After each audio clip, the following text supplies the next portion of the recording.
Hey guys, and hello everybody, and welcome back to Basement Gamer, and welcome to Hey guys, and welcome back to Basement Gamer, and welcome back to PlayStation Plus review. Today we are starting our next game, and by starting, well, we're continuing.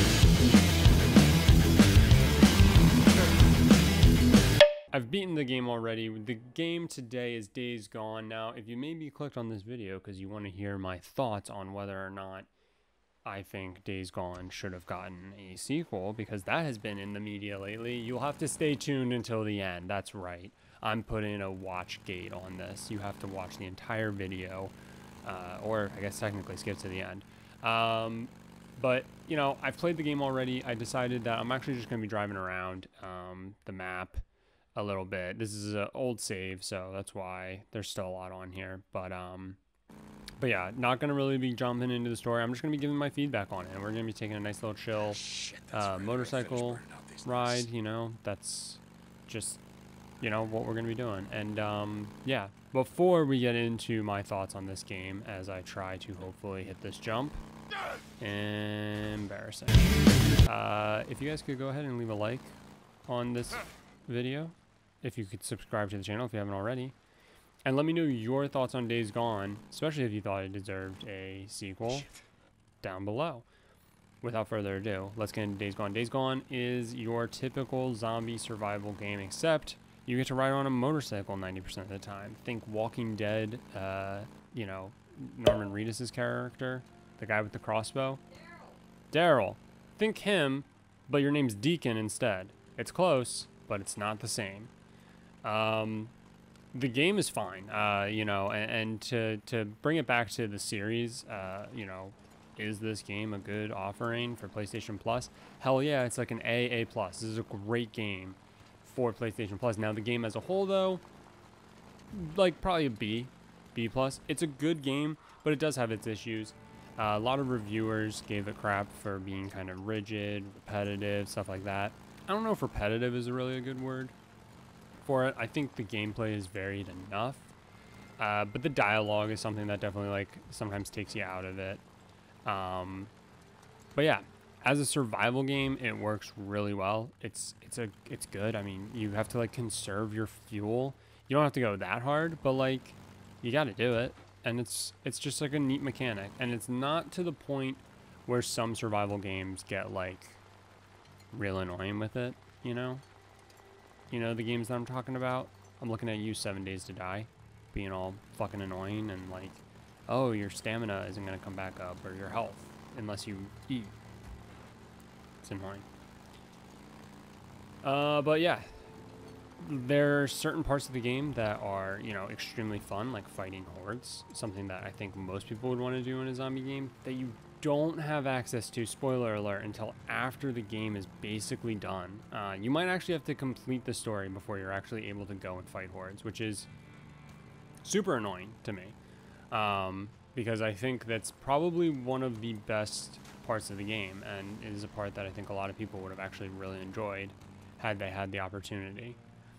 But yeah, the story in general is good, honestly. It's different enough that you're not just playing another zombie game, but it does keep all the tropes of zombie games, which is also good, obviously, because it's easy to kind of keep up with. In terms of bugs and stuff like that, there's really nothing there. Now, this is going to be a short video because, like I said, I played the game already, and like I can give my feedback on it, so I feel like it's not worth wasting your time or my time. So without further ado, I'm gonna get on. We're gonna go to my new favorite segment, Spencer's Spectacular Soapbox. Shelby, make a graphic for that. You can't see the like irony in that, so shame on me. You know, Ben might just be the next rock star. The whole sequel thing. Everybody wants the game to get a sequel all of a sudden because Sony said, or a report came out that the game is not getting a sequel. And a former developer at Bend, he wasn't with them, I guess, with Days Gone, or these comments weren't specifying, weren't talking about Days Gone, but he made a really good point and said that if you want to see a game get a sequel, you need to support the game when it releases. You need to pay full price for the game. Don't wait for the game to go on sale, and don't wait for the game to be free to play it and then say, this was a really good game, I hope it gets a sequel, and then expect for it to actually get a sequel. I saw a lot of people talking online and saying like, oh yeah, like I passed on the game, but once I got it for free, I really enjoyed it. And it's like, if you can't see the like irony in that and then getting upset about the fact that there's not a sequel, you yourself weren't even willing to play it when it first came out. So like, why would Sony like give the game another go? Do I think Days Gone could have benefited from a sequel? Absolutely. This game, everything that was wrong with this game could have easily been fixed had Bend gotten another chance. This was one of their first big games that they had the opportunity to work on all by themselves. And so with that came some issues, but I mean, like, the controls and everything are great. And like, I think there were bugs at launch. Didn't play the game at launch, so shame on me. But there were no bugs when I played through this game. Like, hardly any, outside of just your normal day-to-day game bugs that happen in every single fucking game. So that is huge in my opinion. They definitely could have learned a lot from this game and then made a kick-ass sequel. The game could have used a sequel, put it that way too. I think they had it set up properly. And just because they're not working on a sequel now doesn't mean I'm going to give up hope on them making a sequel in general.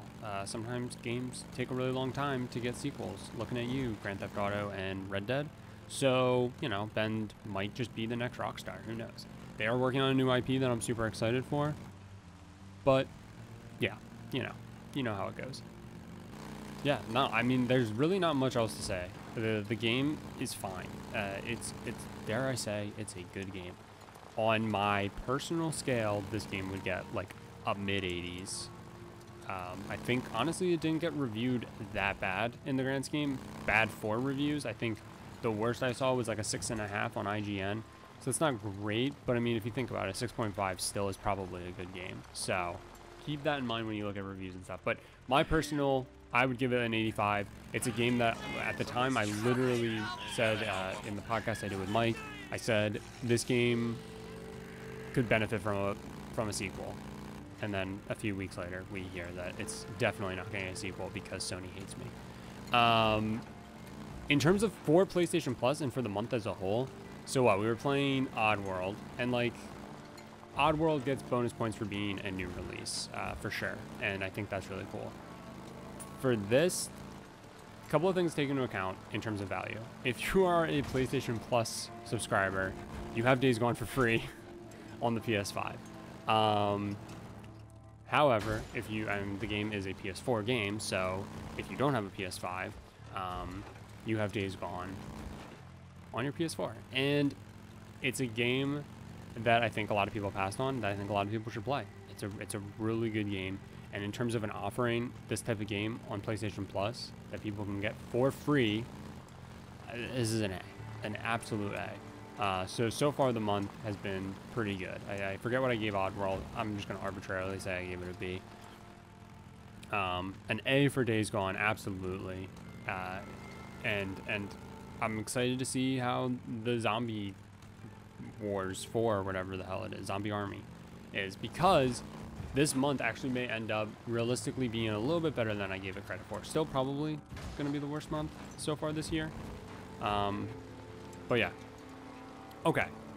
I think I've talked enough about this game. I don't really know what else you guys would have wanted to see from this. I could have shown a little more gameplay, but I thought like a nice little chill drive around would be fun.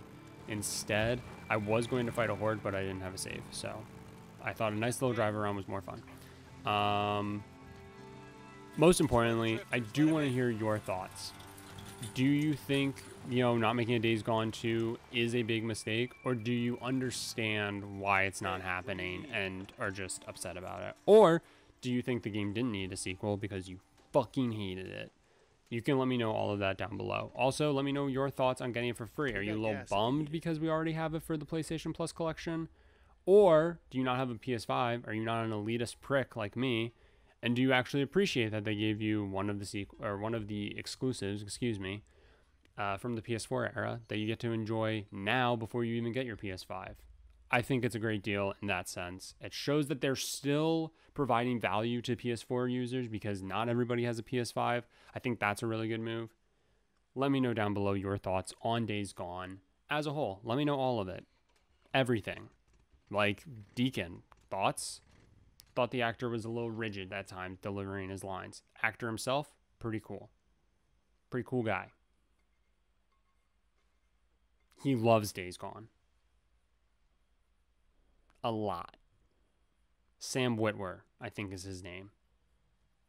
Deacon St. John is his name in the game. All right, that does it. Super short. Hope you guys enjoyed. Enjoyed? Leave a like. Subscribe to the channel if you haven't already. I will see you guys next week. We're going to play that zombie game. We're going to kill zombies. Probably by ourselves because we're losers and don't have friends. Peace.